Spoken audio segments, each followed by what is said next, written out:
യേശു അലീന, ഞങ്ങള് ഇങ്ങനെ ഇവിടെ ഈ കവിത ഹരിത എഴുതും. കവിത ഹരിത കവിത എഴുതും. ആ കാര്യം പറഞ്ഞോണ്ടിരിക്കുകയായിരുന്നു അല്ലേ ഹരിത? ഹരിതയ്ക്ക് സെക്കൻഡ് പ്രൈസ് കിട്ടിയിട്ടുണ്ട്.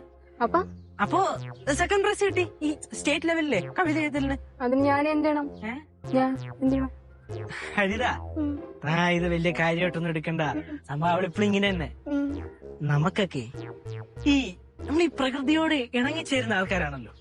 ഉദാഹരണത്തിന് പുഴ, മരങ്ങൾ, പൂവനങ്ങൾ, അങ്ങനെയൊക്കെയല്ലേ നമ്മള് പറയണേ.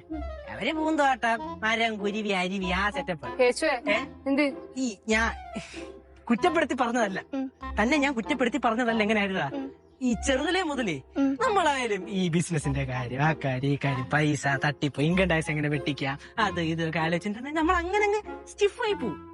ഈ പൈസ കാര്യം മാത്രമേ ആലോചിക്കുള്ളൂ. അങ്ങനെ കല്ലല്ല കല്ലാകാൻ പോയതിനെ ഇപ്പൊ മാറി.